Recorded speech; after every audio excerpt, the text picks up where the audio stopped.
వాళ్ళ జేబీలో పెట్టిన షేరు 20% అఫీషియలే.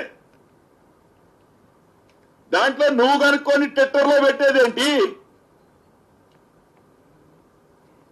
నువ్వు కనుక్కుందేంటి? ట్విట్టర్లో పెట్టేదేంటి? 8,888 కోట్ల అంకెక్కడిది?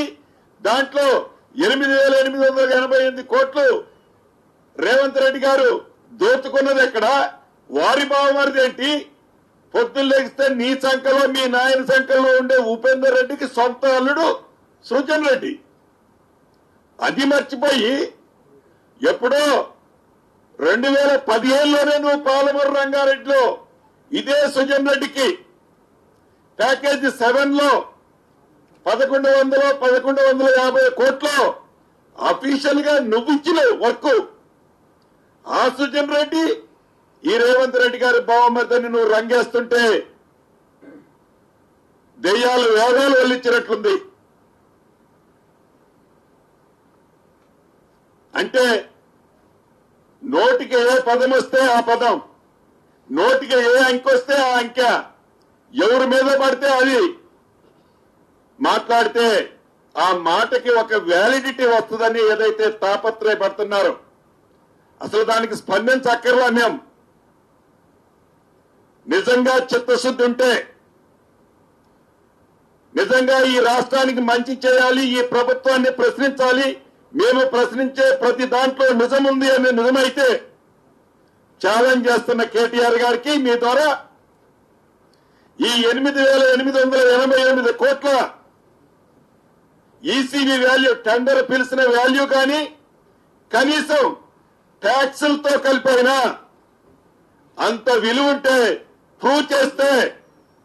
ప్రూవ్ చేసిన గంట లోపే మంత్రిగా నేను రాజీనామా చేస్తా. నిన్ను మంత్రిగా లేవు కాబట్టి నిన్ను ఎమ్మెల్యేగా రాజీనామా చేయమంటున్నా.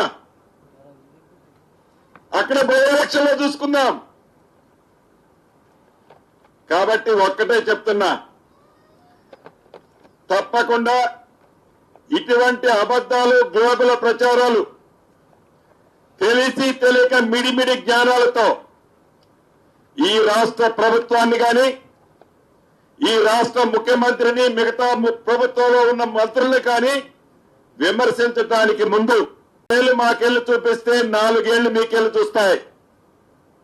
గురు కింద నలుపులా మాట్లాడుతూ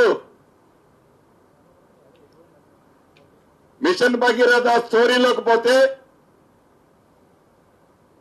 అద్భుతంగా కొబ్బరి నీళ్ళు లాంటి నీళ్ళు ఇచ్చాం మేము తెలంగాణ రాష్ట్రానికి ప్రతి ఇంటికి అని చెప్పి సుమారు 39,000 కోట్ల తెలంగాణ ప్రజల సొమ్ముని కొల్లగొట్టిన మీరు